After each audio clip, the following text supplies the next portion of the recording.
Fringe Festival é um festival que se inicia normalmente na Ilha do Pico e que percorre todas as ilhas dos Açores durante o mês de junho. Dura aproximadamente 6 semanas. Pedras Negras é o nome do encontro de escritores que faz parte integrante do Fringe Festival. O ano passado, este encontro teve lugar na Ilha do Pico e num grupo de escritores que rondava a dúzia e que este ano vieram à Ilha das Flores para o mesmo encontro. Foi um momento muito especial que durou 3 dias e que nos fez passar pelos locais mais paradigmáticos da ilha, fez-nos conhecer também os escritores Pedro da Silveira, Roberto Mesquita e Alfredo Luís e que nos levou a todas as localidades da ilha onde a atmosfera nos deixou pousar. Nos museus de Santa Cruz das Flores e de Lajes das Flores esteve patente em Santa Cruz uma exposição e nas Lajes das Flores alguns momentos de encontro absolutamente fantásticos.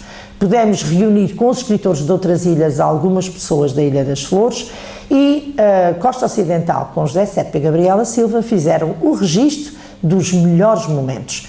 Terry Costa é o diretor artístico do Fringe Festival e foi ele que esteve à cabeça da organização, foi ele também que esteve connosco durante estes dias e que nos deixou e vai deixar ainda mais impressões.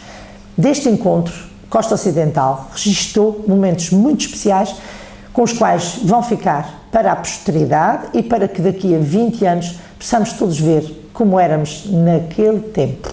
Boa noite a todos e todas, bem-vindos ao Açores Fringe Festival e à programação pública nas Lajes das Flores.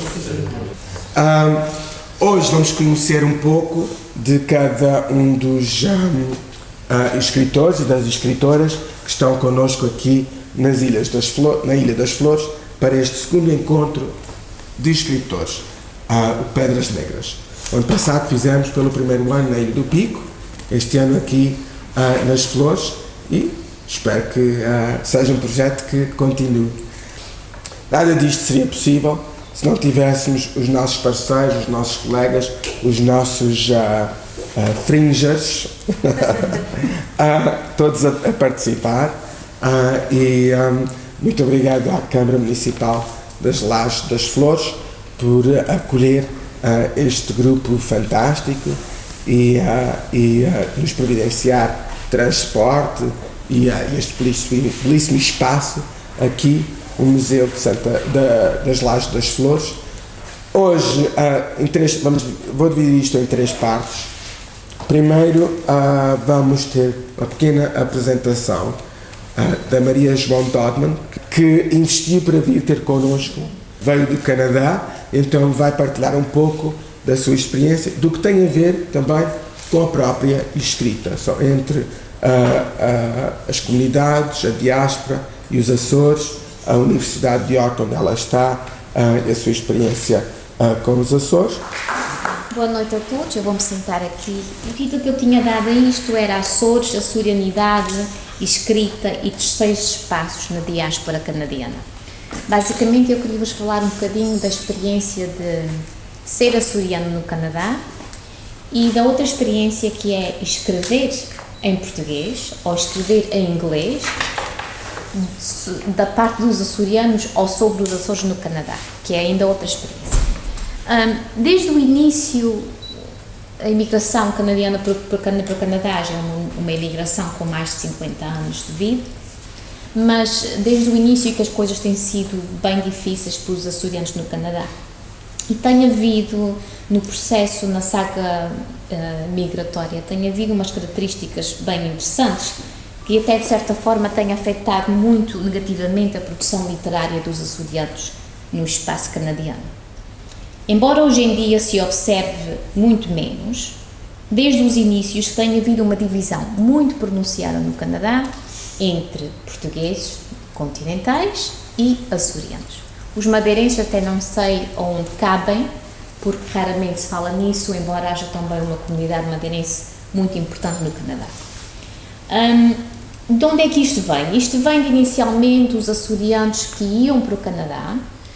A maior parte deles eram da Ilha de São Miguel e a maior parte deles eram de áreas como Rabo de Peixe e tinham muita dificuldade em se comunicar com os portugueses que vinham de Portugal continental, muitos deles que vinham das ex-colónias de Moçambique e de Angola e houve quase instantaneamente uma divisão linguística entre os açorianos que falavam mal e os outros que falavam bem. Então não apareciam açorianos em lugares, em posições de poder, digamos.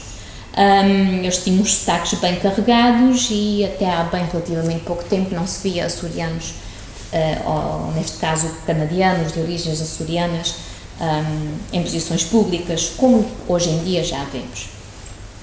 Então isto foi criando uma situação de certa maneira um bocado elitista, não só com respeito à divisão geográfica, mas também uma divisão linguística, uma tendência a classificar os açorianos linguisticamente inferior aos outros. E depois havia uma grande falta de conhecimento sobre os Açores. Estou a falar aqui dos anos 50, 60 e 70, em que não se entendia que havia muitos sotaques dos Açores. Como eu cresci no Faial, toda a gente me dizia, quando eu comecei a frequentar a comunidade portuguesa e açoriana, que eu era uma açoriana falsa porque não tinha sotaque, porque pensavam que só os de São Miguel, só mesmo com o sotaque carregado miquelense é que são açorianos reais. E isto foi se estendendo até às segundas, terceiras e quartas gerações.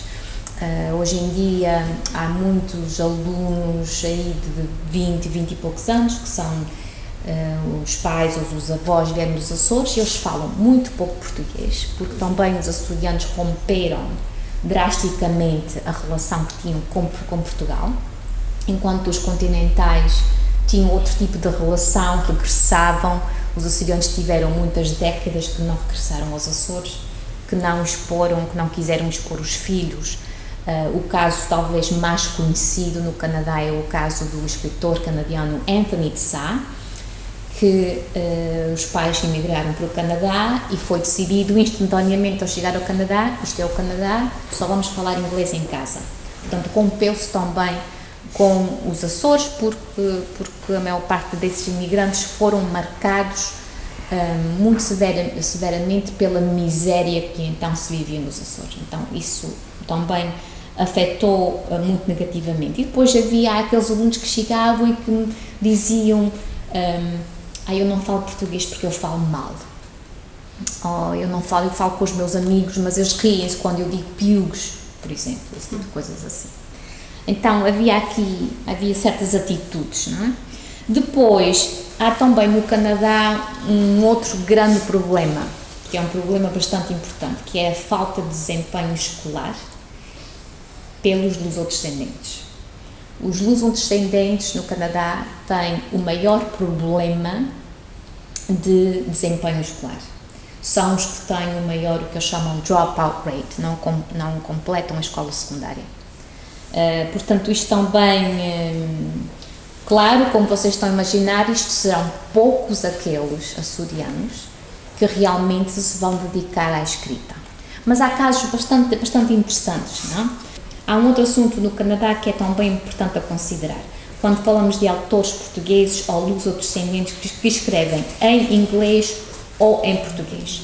Muitos dos autores são classificados por escritores étnicos e no Canadá, até relativamente pouco tempo, ser ethnic writer não era uma coisa positiva. Ninguém quer ser ethnic writer. Todos querem ser writers, ponto final. Todos querem ser escritores. Como muitas mulheres não querem ser mulheres escritoras, querem ser escritoras. Agora também no Canadá, linguisticamente, writers pode ser tanto mulher como homens, portanto o inglês é uma língua muito menos machista que o português. Agora, há coisas que se estão a passar no Canadá que são muito interessantes, porque também o que se diz é se as pessoas se estes escritores que escrevem em português só produzem português, estão a limitar o mercado. Mas mesmo assim, está-se a ver coisas interessantes. Uma das escritoras que eu considero mais interessante, que só escreve português, é uma senhora chamada Fátima Toste, que é da freguesia das Angústias, da Ilha do Faial.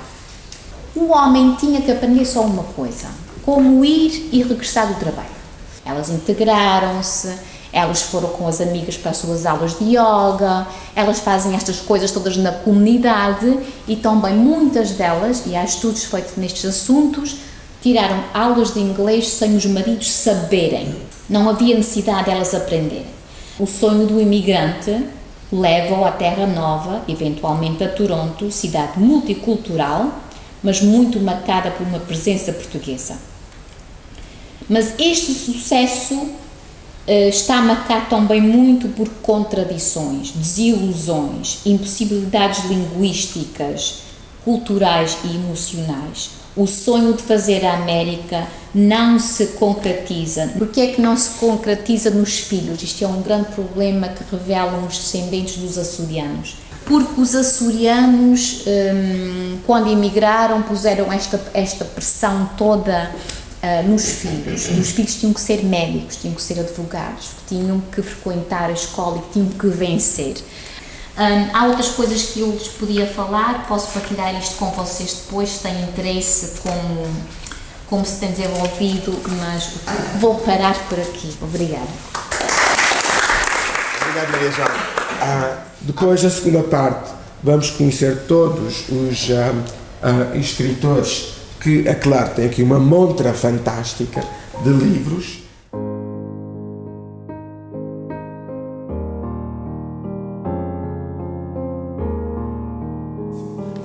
Vou pedir ao Tiago para vir até aqui e ao Rainer. Ao Rainer Camandel. Que são dois escritores que vêm até nós, não são açorianos, mas o Tiago quer ser açoriano, quer estar connosco. É do Porto, mas vem até nós da Galiza. Rainer is now here in Flores. So he also wants to be Azorian. Também quer ser açoriano, right? You want to be Azorian. They're both writers. São os dois escritores. Estão aqui conosco. So, just a couple of minutes if you want to present what you have written. I know it has to be in English. It's probably better than German for the audience. E depois o Tiago também apresenta o seu trabalho. I'm writing novels and travel literature for many years and short stories.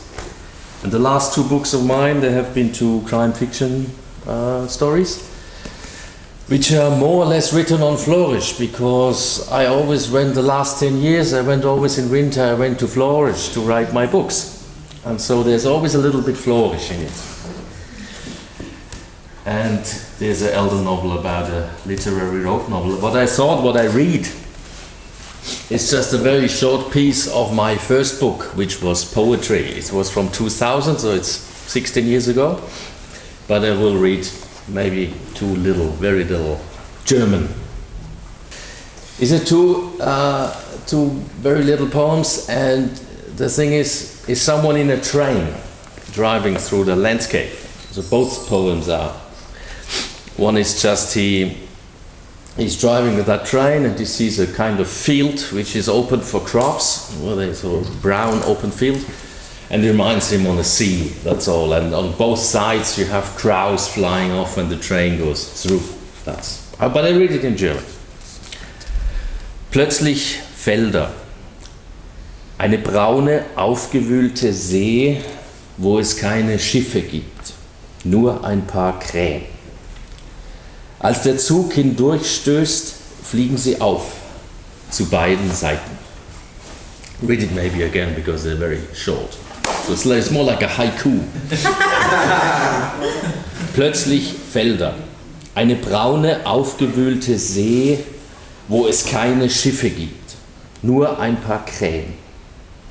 Als der Zug hindurchstößt, fliegen sie auf, zu beiden Seiten.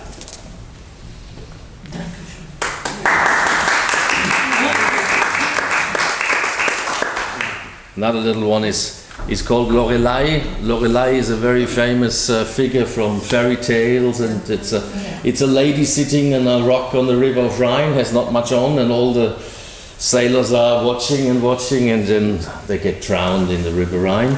It's a very famous topic for German literature, so every German writer, I think, has to write a poem about the Lorelei. Der Rhein hört nicht auf zu schlingen. Friedhof an einem Hang, so dass die Toten stehen fast und dir nachschauen. Ha, ha, ha. Just think. Bom, desses 5 dias já sou realmente açoriano. A ideia realmente inicial que tinha com o Terry era realmente trazer o meu segundo livro. Não fomos a tempo de realmente, ou seja, de ele estar pronto, estará em julho, por aí. Fica a promessa para o ano de eu trazer. Já temos um participante próprio. Então vim com o meu primeiro livro, que é um livro muito especial. Como podem ver, ele começa com a capa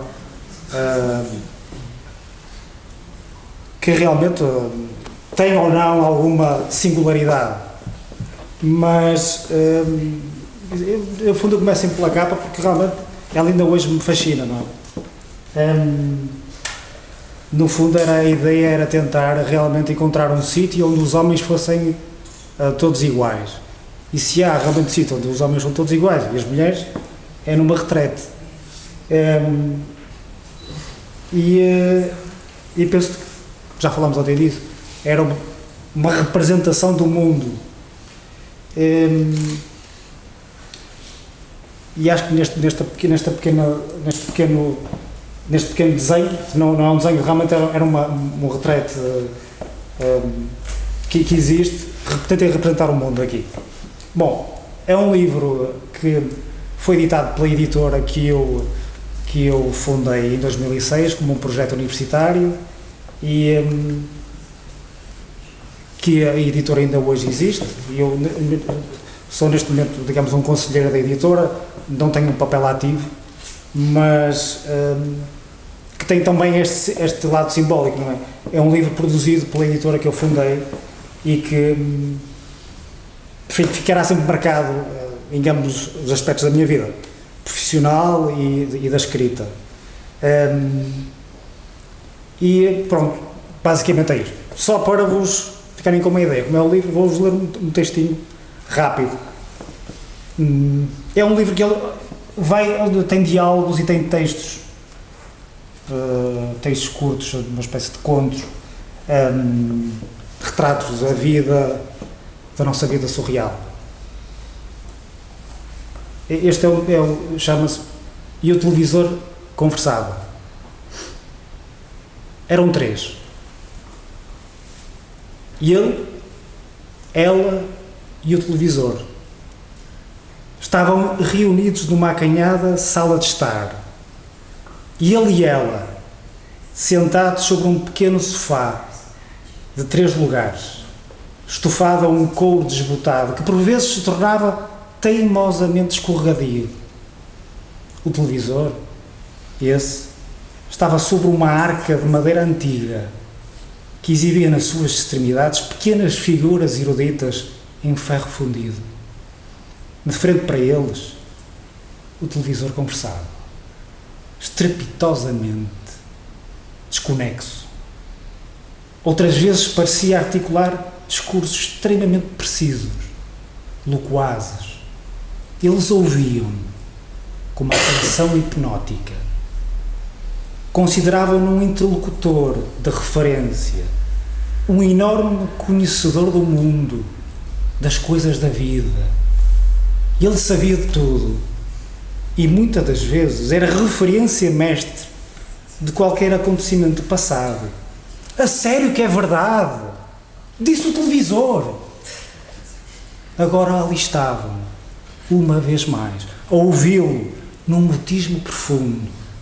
Entrelaçavam as mãos, maquinalmente, e lançavam longos e ténues sorrisos de satisfação. Uma satisfação lânguida. O televisor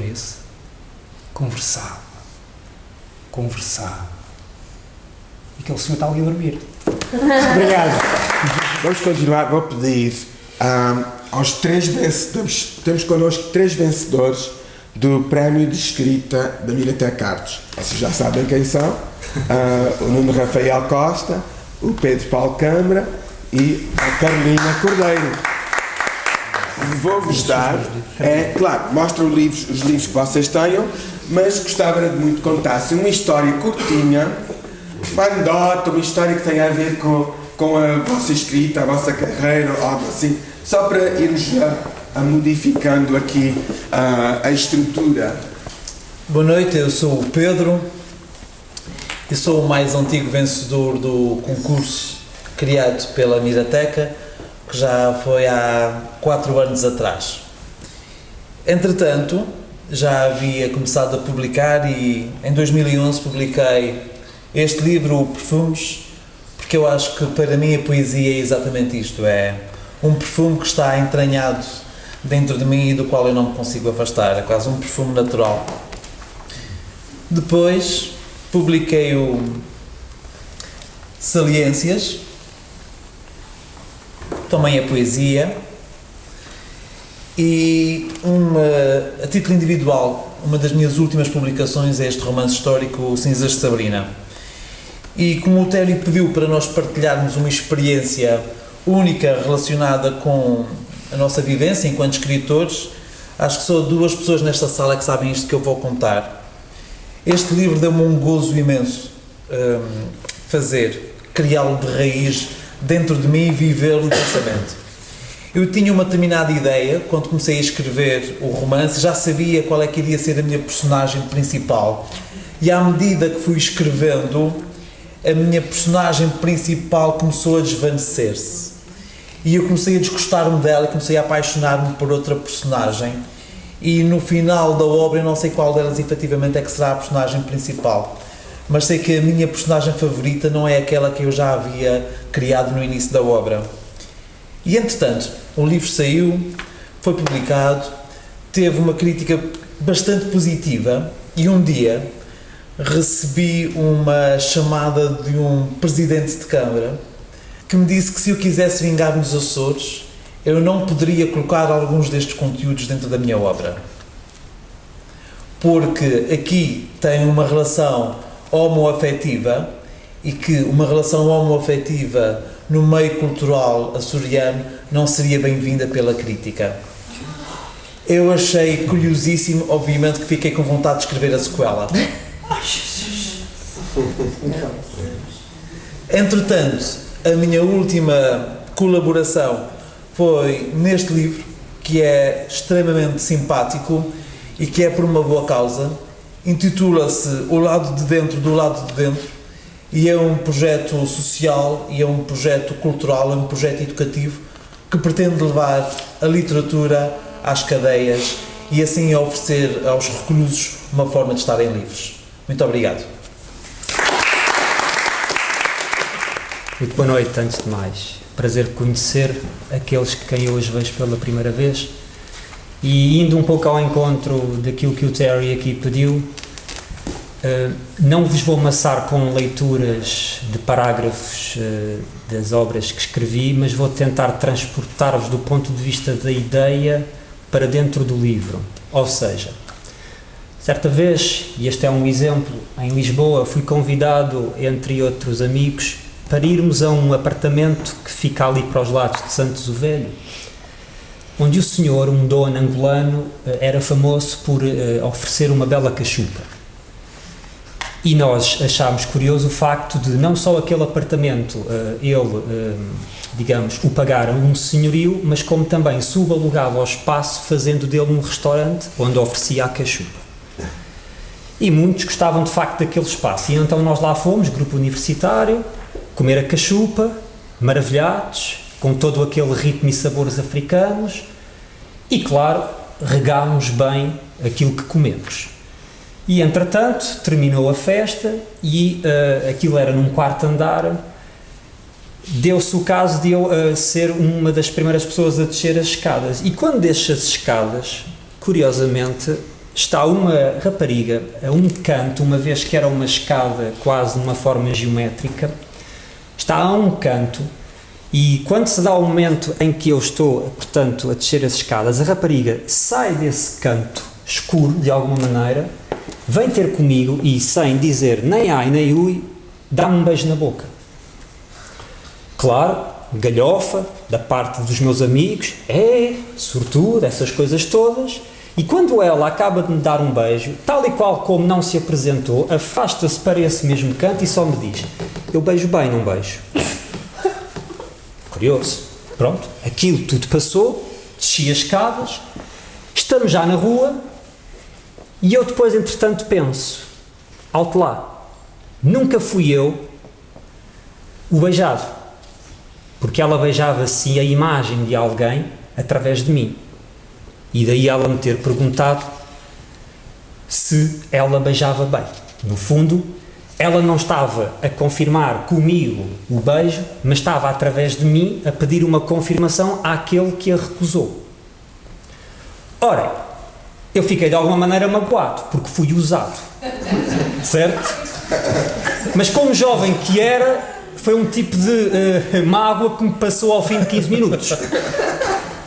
Segui a minha vida e o que acontece é, para vos trazer então para dentro do texto, aquela situação, como outras que nos acontecem ao longo da nossa vida, fazem-nos refletir, e a mim fez-me refletir neste ponto de vista.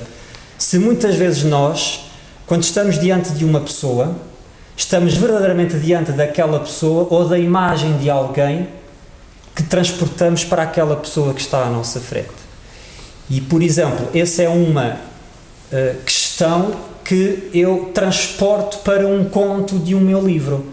E uma questão à qual eu não dou uma resposta, mas com o texto procuro dar uma resposta, e também o facto de não dar uma resposta significa que eu, de alguma maneira, dou ao leitor uma possibilidade ou possibilidades de eles mesmos procurarem também saber a sua resposta e talvez eles depois numa conversa comigo dizerem se há uma resposta. E no fundo é isto a minha literatura, um enorme reticências, digamos assim. Não há uma resposta definitiva, mas há simplesmente uma grande interrogação lá posta, e eu apenas procuro através das personagens explanar as muitas tentativas de resposta a essa questão.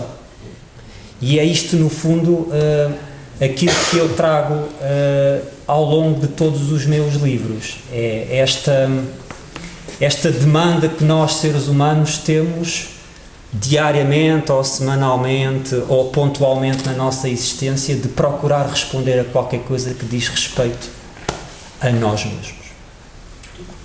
Muito obrigado.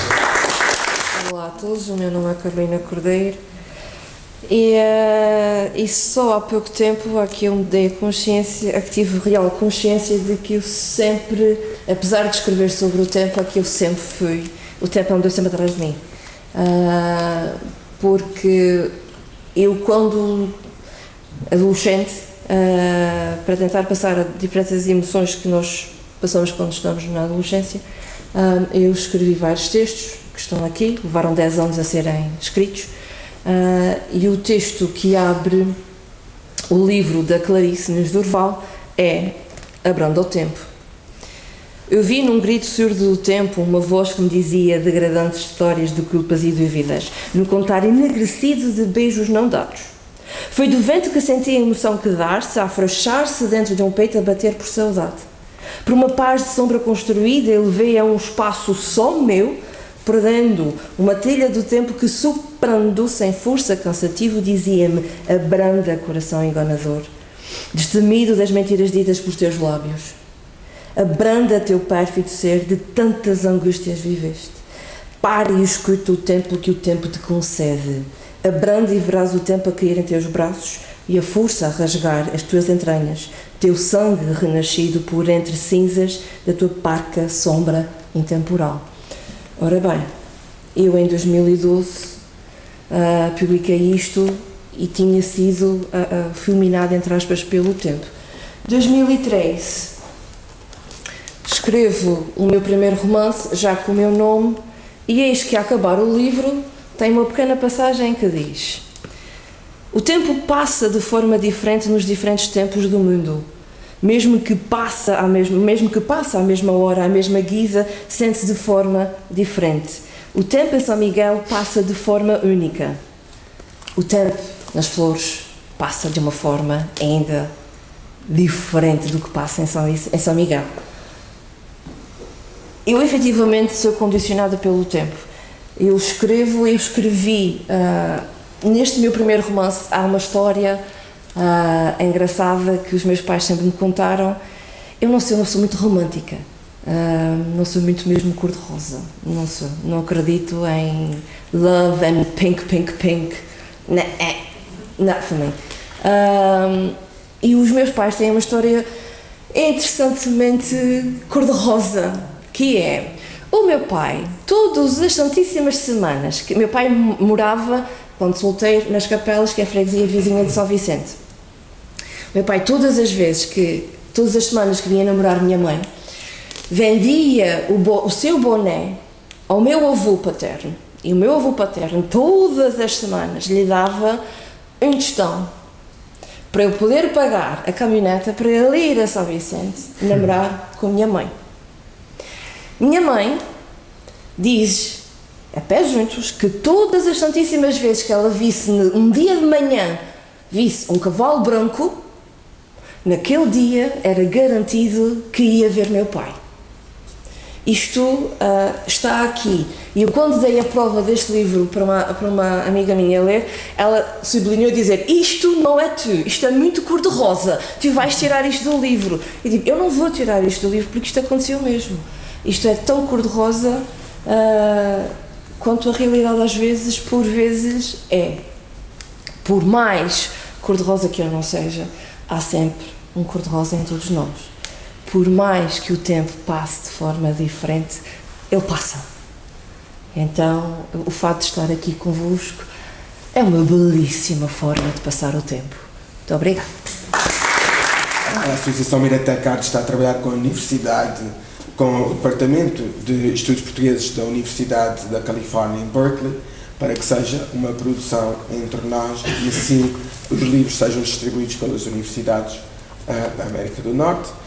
E também podemos ter os livros cá, com os trabalhos destes três e também do Pedro Almeida Maia, um outro escritor jovem que queria estar cá connosco, mas está a fazer um doutoramento em Barcelona e não conseguia vir ter connosco.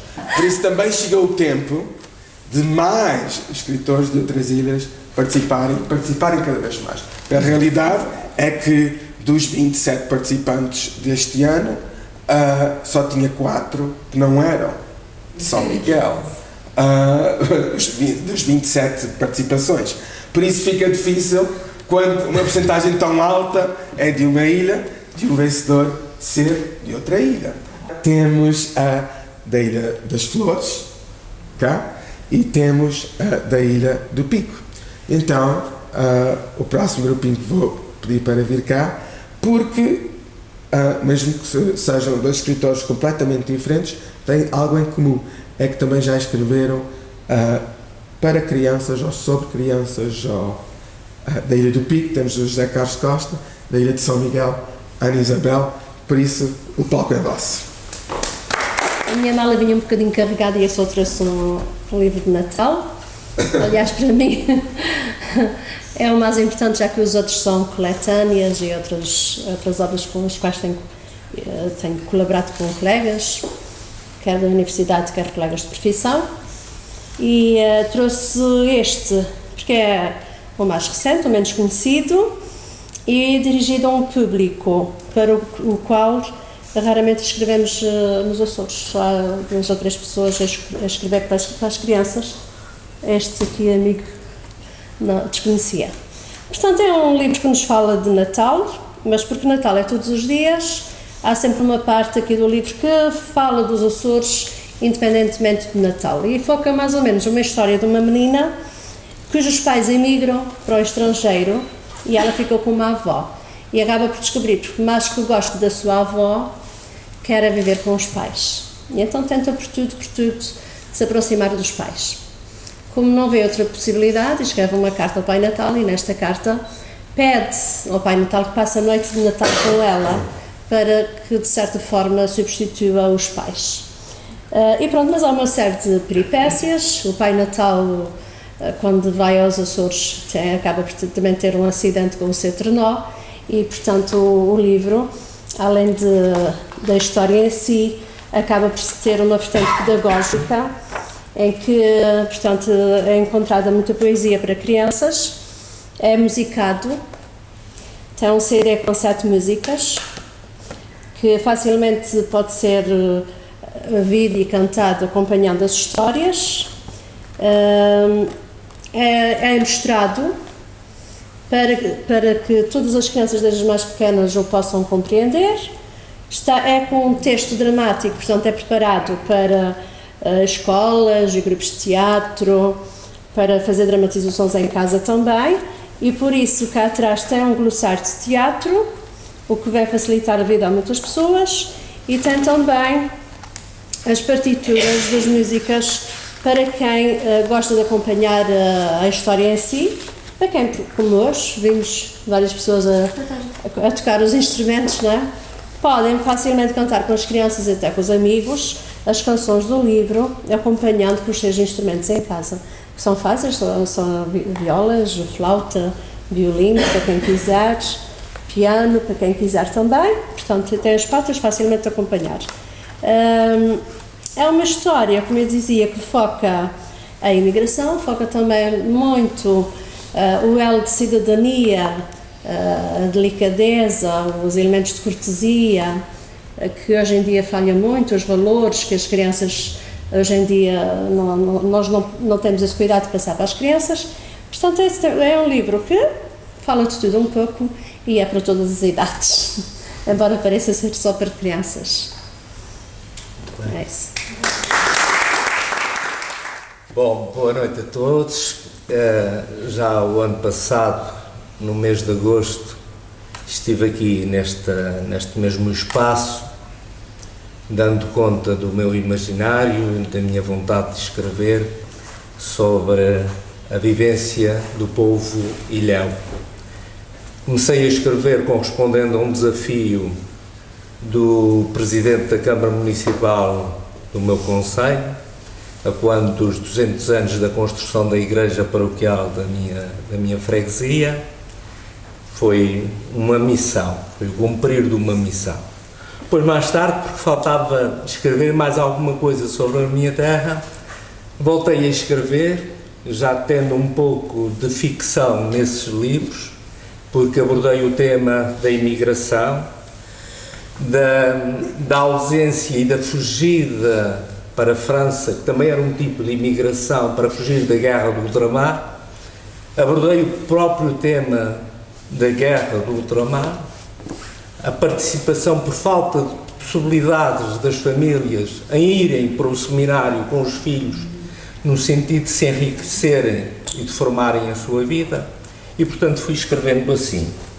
E portanto, estes são os 2 primeiros livros da minha vida, são os meus 2 primeiros amores da escrita. Este tal da Igreja da Paroquial, este Viagem de Basalto. E na Viagem de Basalto nós podemos encontrar o mapa mundo aqui, porque nós, ao sermos ilhéus, nunca poderemos perder a consciência que somos cidadãos do mundo. E portanto, há a mala que é quase como uma viola da terra dos 2 corações. A mala que vai, a mala que vem, a lágrima que escorre, porque há sempre a angústia, a tristeza da separação. Mas também há a mala que chega e a alegria e a festa. O basalto, a lava, que é o sangue da rocha. E portanto temos o mar. São estes.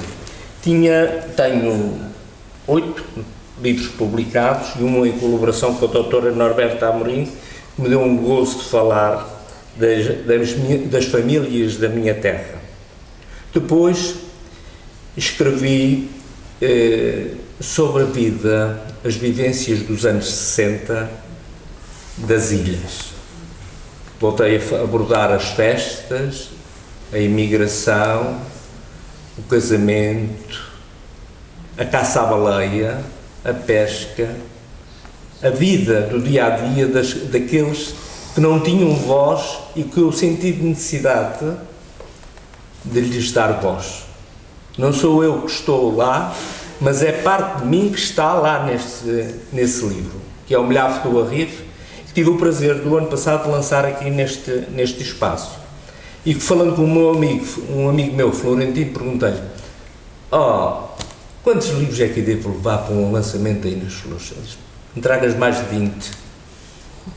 Eu trouxe comigo 45 e faltaram livros. Já está a fazer sinal? Não. A gente tem aqui um código. Depois desses anos 60, das vivências, e comecei a escrever porque fui constituído motorista da minha filha, que estava tirando um estágio de geologia, que ela não tinha segurança na condução, e eu fui motorista, e enquanto ela estava a fazer o trabalho de geóloga, eu comecei a escrever. E também está relacionado com uma adega que se chama A Rodilha, que é espaço de museu e que tem lá muitos artefactos das vivências do povo do Pico e um pouco, porque é comum a muitas das outras ilhas.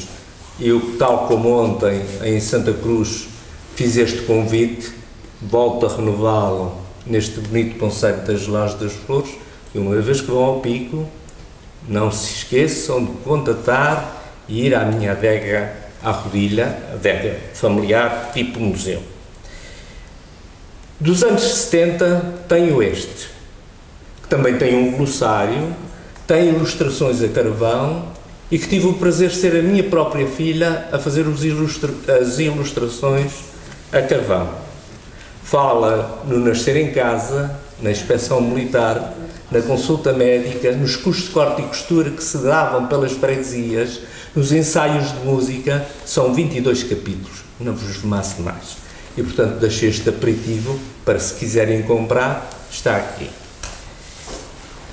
Entrando no campo da minha colega e amiga, é assim, este surge de uma forma interessante. Sou escoteiro e também temos aqui escoteiros, e eu, dando voz a esse imaginário do escotismo, quando os meus filhos eram pequenos, a minha filha pedia-me sempre para contar uma história ao deitar. E eu contava todos os dias uma história diferente. Imaginava, tinha essa capacidade, que Deus me deu, esse dom, de inventar sempre uma história. Passados 22, 23 anos, não é que essa minha filha um dia me faz este desafio: pai, lembra-se daquelas histórias que me contava quando eu era miúda, para eu adormecer? Disse: Ana, já passados 20 e tal anos, não vai ser fácil. E tu lembras-te? Lembro-me de algumas passagens. Isso não tem nada. Mãos à obra. Como homem do Pico, como homem destas ilhas, arregacei as mangas e, numa semana em que fui afetado com a gripe, fui para o computador e numa semana escrevo 19 histórias para crianças, transmitindo valores e relacionadas com o nosso meio ambiente ilhéu, e que me deu um gozo enorme de escrever. Não me reconhecia com este jeito de escrever para crianças. No dia da apresentação, na Madalena do Pico, integrado nas festas de Santa Maria Madalena, a apresentadora, que era uma senhora da área, e revela que este livro que não era só para crianças. E eu, que é que vem aí agora? Não sei. Esse livro é transversal a todas as gerações. Porque os pais, ao lerem o livro, vão recordar os seus tempos de criança, vão reconhecer os valores e os princípios que se defendem nele e um meio ambiente que é tão rico nas nossas 9 ilhas dos Açores. Portanto, aqui estão os livros, tem mais 4 ou 5 em áreas também diferentes, e é esta necessidade que eu sinto de escrever, de construir muros de palavras e de pensamentos. Muito obrigado pela vossa atenção. São Miguel. Então temos as nossas 2 moças de São Miguel, a Carla Lima, temos as Carla Veríssimo e o Nuno das Flores. Por isso, vem cá, vou-vos dar um desafio completamente diferente. Contar algo que nunca contaste antes. É o que eu ia fazer. Ótimo. Que tenha a ver, é claro, de alguma forma, com algo que escreveste ou algo que estás a escrever para o futuro. Ok? Boa noite.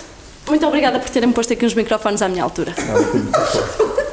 Então, eu chamo-me Carla Veríssimo e o Entre Ilhas, que é o meu segundo livro de prosas poéticas, tenho a honra e a felicidade de ele ter nascido nas Ilhas dos Açores e para as Ilhas dos Açores, porque vim para cá como bióloga há 6 anos e fui escrevendo porque sempre vivi na natureza, em contacto com o campo, com os animais, e todas as ilhas, dado o meu trabalho de campo, que era nas linhas elétricas, a ver se as aves estavam mortas, eu andava sempre no campo e, conclusão, todas as ilhas eram tão bonitas que eu andava sempre inspirada e parava sempre o que estava a fazer, ou andava sempre com um caderno na mão e lápis e andava sempre a escrever.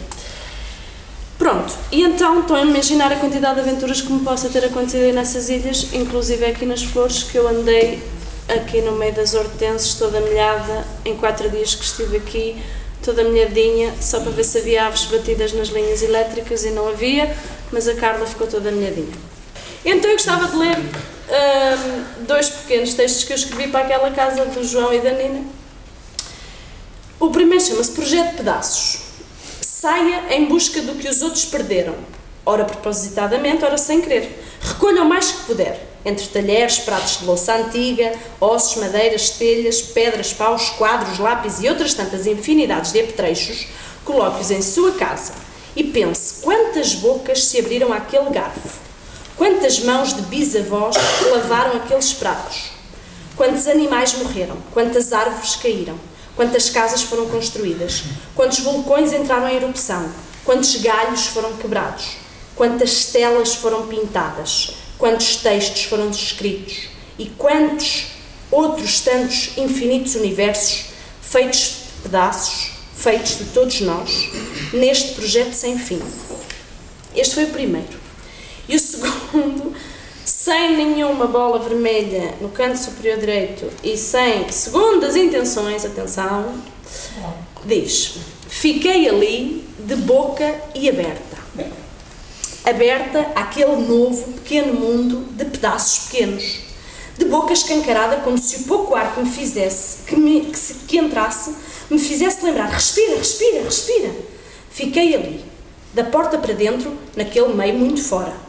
Da boca saíram palavras tontas, do corpo movimentos lentos. Sentei-me, senti-me e absorvi, aberta, a mente aberta, ainda, mas cada vez mais com falta de ar. Havia gente a entrar e a sair, passavam por mim e eu não reagia, colada às paredes, tanto ou mais que todos aqueles pedaços colados a elas por cimento de cola. Fiquei ali, de boca e aberta, com aquela sensação orgásmica dentro de mim.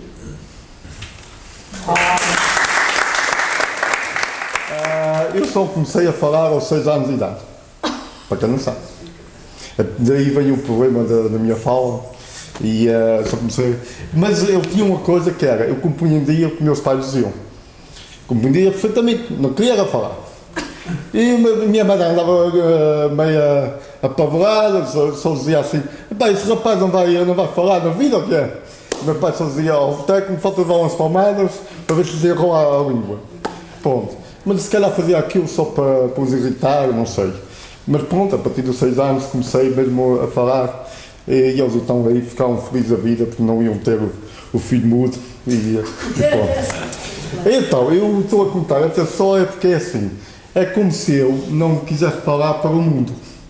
E então, comecei a escrever, também foi assim, numa sistemática de querer que as palavras, por mim ditas, fossem através dos livros. E então, o meu primeiro livro, eu estava perdido de amores, então comecei a escrever esse livro de poesia em 2003, graças à rapariga, nunca foi respondido, mas graças a ela comecei a fazer esse livro e escrevi um livro de poemas. Depois, uns anos mais tarde, eu decidi editar mais um livro, que é O Silêncio da Saudade.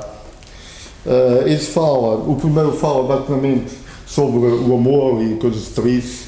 É um livro mais triste, já houve quem disse que eu era uma pessoa muito triste por causa de ter escrito esse livro, que era só poesia mesmo, mesmo triste, neste caso.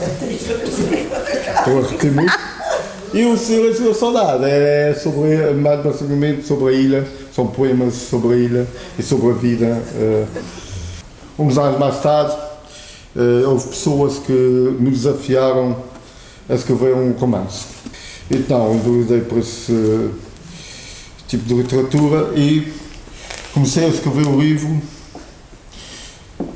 e tive até um pequeno percalço pelo caminho, porque o meu PC deu o berro e tive que reavivar na memória o que tinha escrito para o reescrever outra vez. Quando acabei de escrever, fiquei abismado com a quantidade que tinha escrito, com as páginas, foram muitas.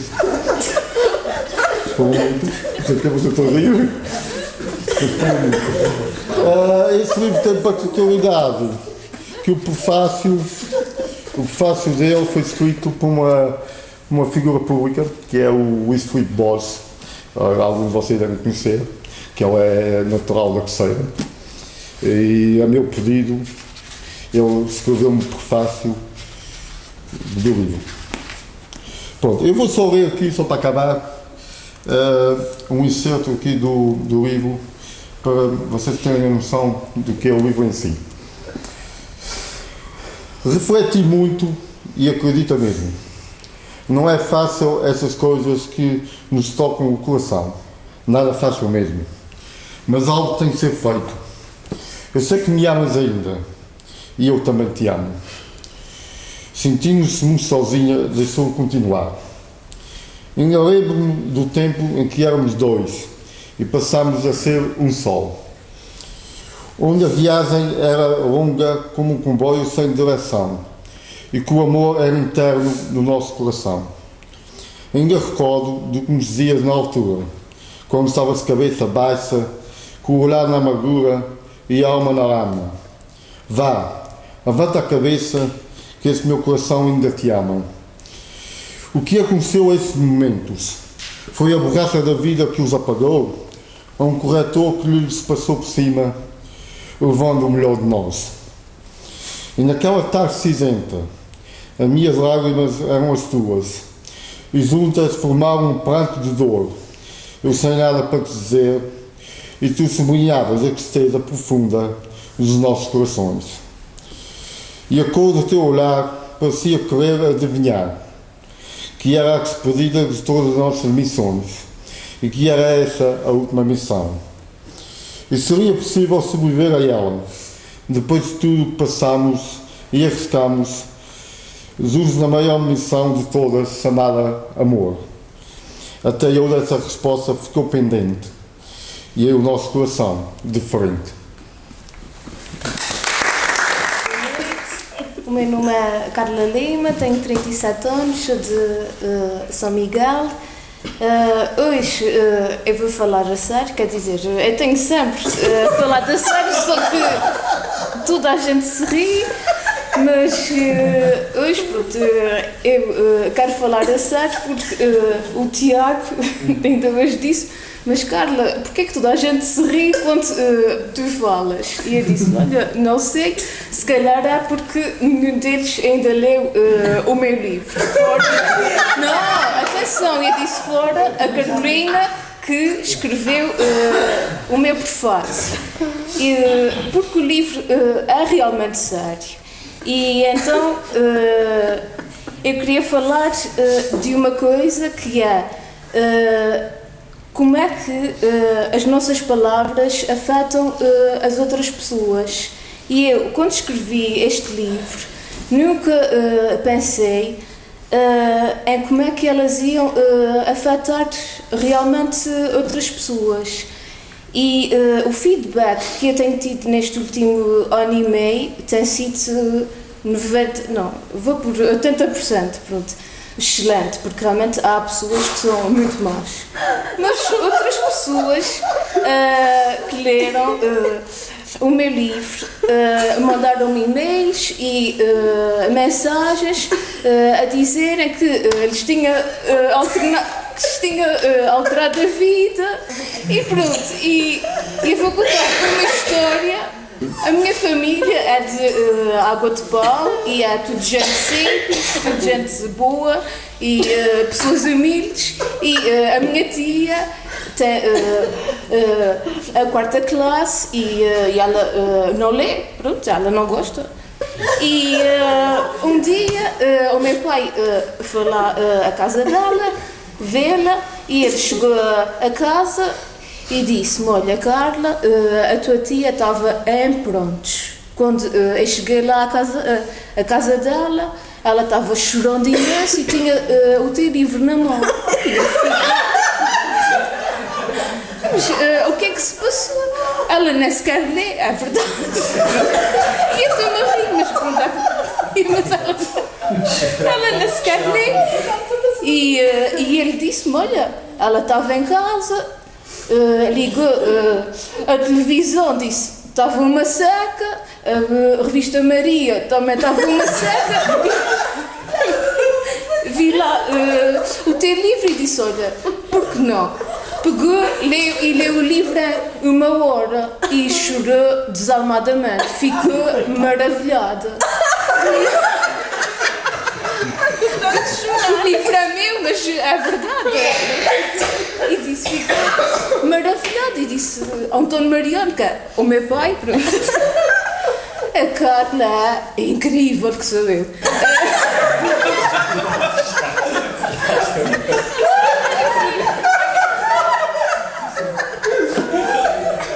E esta história é triste. Eu estou chorando até. Ela saiu de um grupo de teatro, não? Moral da história. O livro realmente chega fora à minha tia, a outras pessoas que antes não liam e que agora leem. E isso para mim, para mim é verdade. E isso para mim, eu fico felicíssima com isso. E sempre que me dizem isso, eu choro de alegria. Muito bem. E começou. Então, antes da nossa última participante, quero agradecer o Sr. Presidente que está aqui connosco hoje e gostava muito que tivesse uma t-shirt do Fringe, por isso.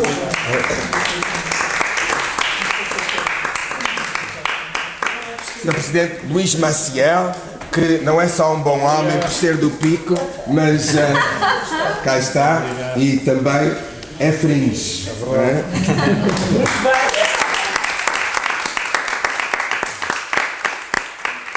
Muito obrigado a todos. Depois eu vinha cá só para assistir, obviamente, não é? Com muito gosto que vos recebo cá e que mais uma vez o Terry vem cá às Flores e que promove mais um evento aqui na Ilha das Flores. Para nós é uma grande satisfação.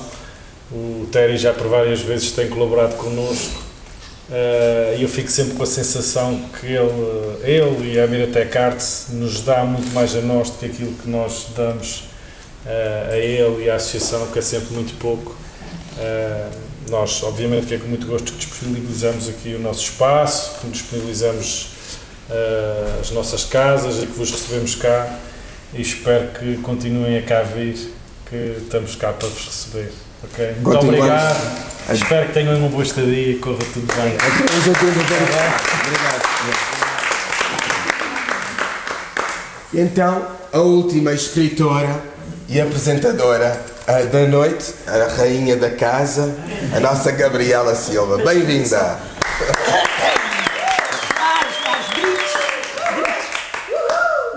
dizer só duas coisas. Não vou falar do meu trabalho em si como escritora, porque agora já não vale a pena, vocês já conhecem mais ou menos. Os meus livros não fazem chorar ninguém.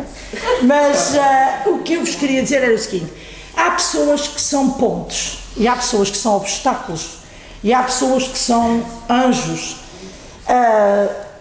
Na realidade, as pessoas que são pontos são extremamente importantes. São pessoas que fazem conexões, pessoas que geram ligações.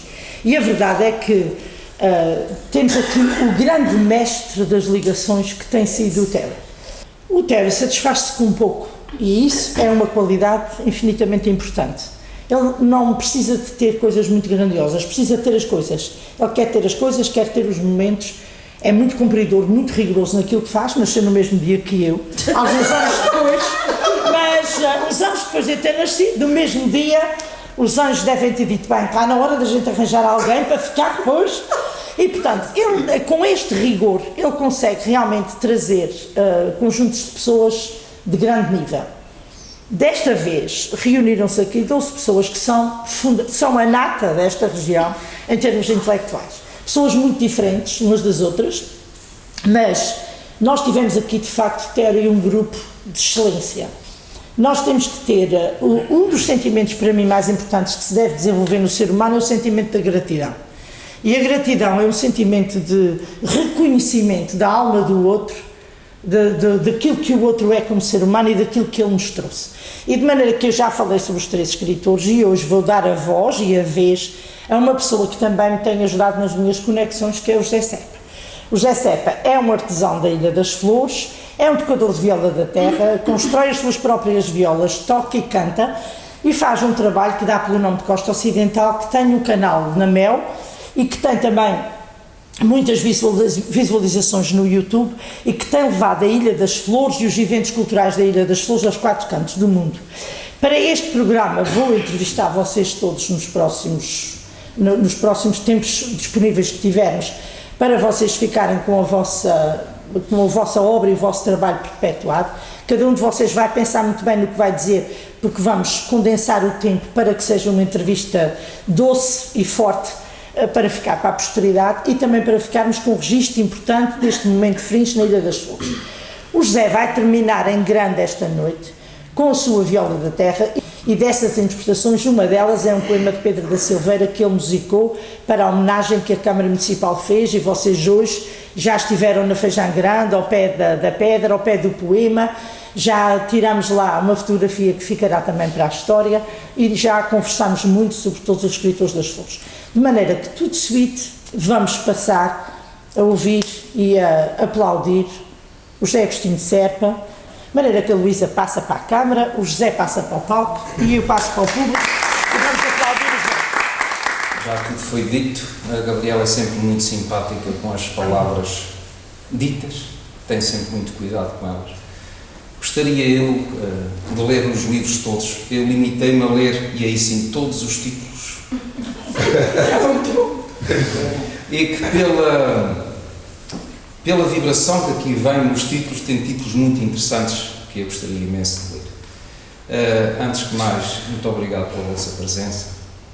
E será com certeza absoluta um momento importante para a viola da terra.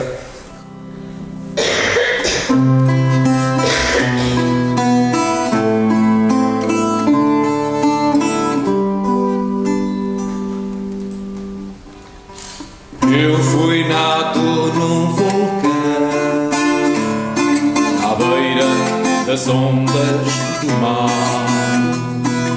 mas não tenho medo, não, pois Deus há de me ajudar.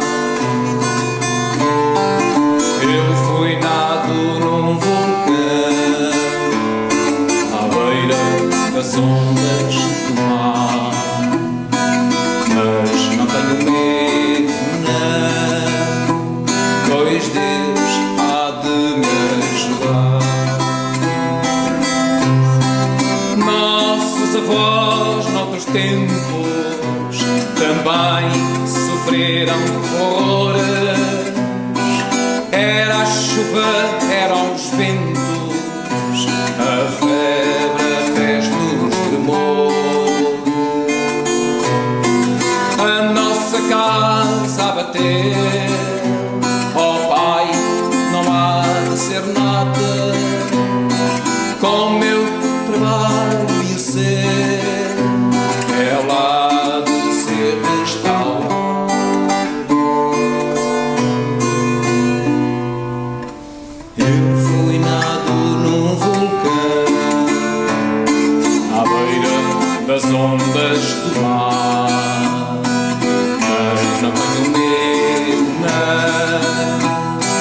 pois Deus há de me ajudar.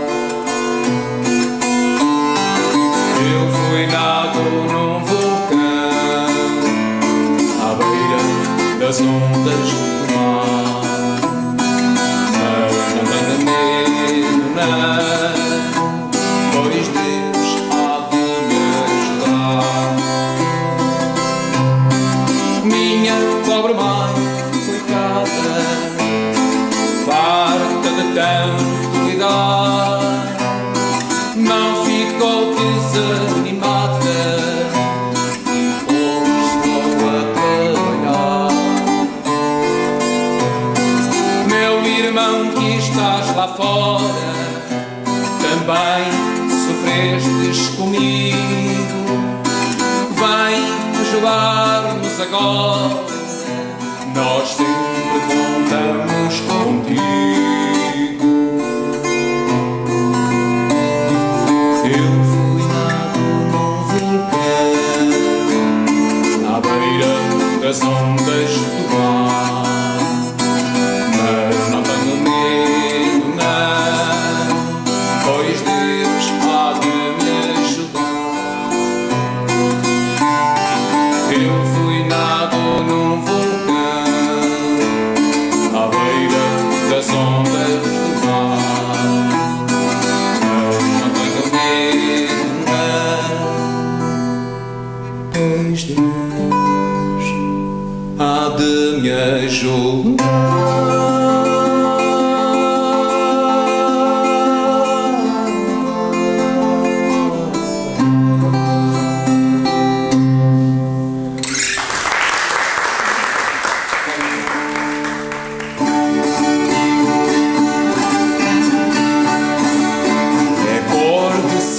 O céu, triste abril português, mascarado de inverno, no oceano verdoso, nós alguns sinais de terra perto.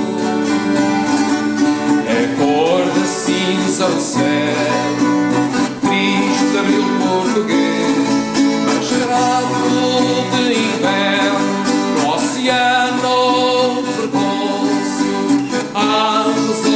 sinais de terra perto. Desenhai-vos no vento, tudo se veste de ausência, desde menino vagabundo, desde menino e tornando aqui me desejando, aqui longe e mais longe, o pensamento navegando. As nuvens são iluminadas da lua e pontas de cigarros, das casas com janelas secas, escorrem silêncios de cal. É cor de cinza o céu, triste abril português, mascarado de inverno, oceano veloso, antes ou bons sinais de terra perto.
Ainda assim, os pés no terreiro e os meus avós bailavam o pezinho. A bela aurora e a sapateiro é que nas veias corre-me basalto negro e na lembrança bourbons e de amor. Toda a gente.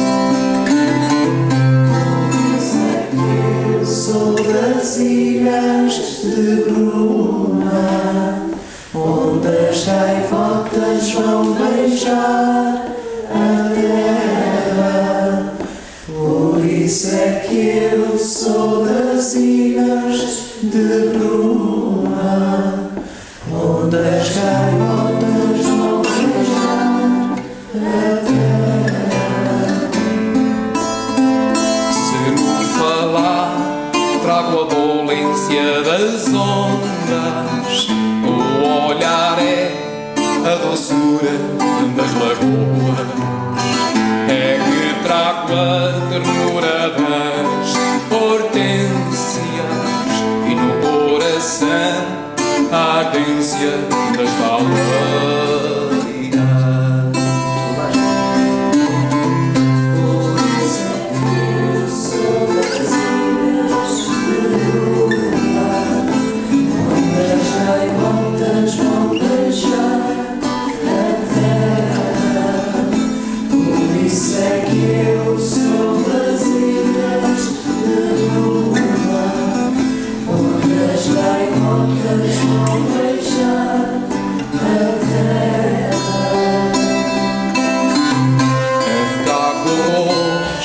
Saudades da amargura e só o vento mete a mundos na longura, mas trago mal imenso no meu peito e tanto ver a indicar-me a esperança.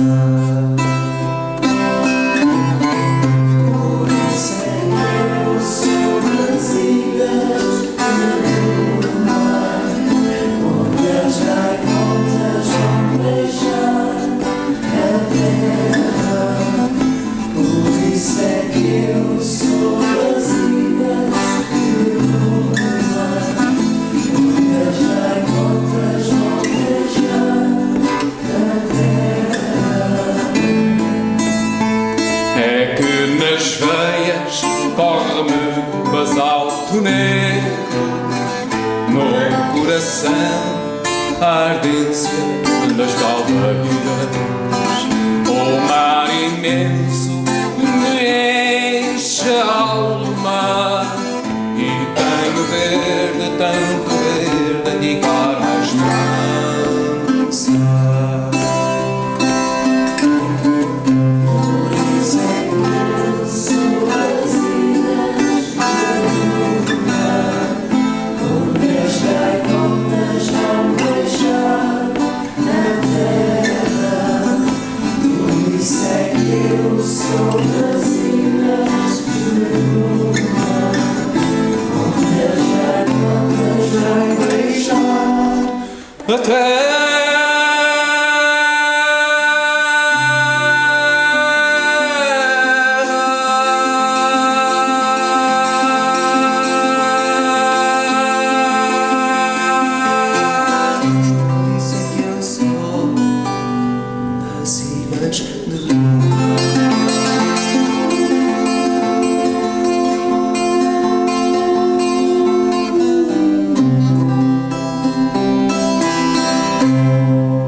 Bem, foi uma grande noite, acho eu.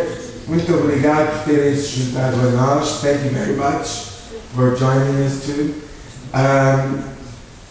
That's it for tonight. You want to stay more? Want to stay longer? It's almost tomorrow.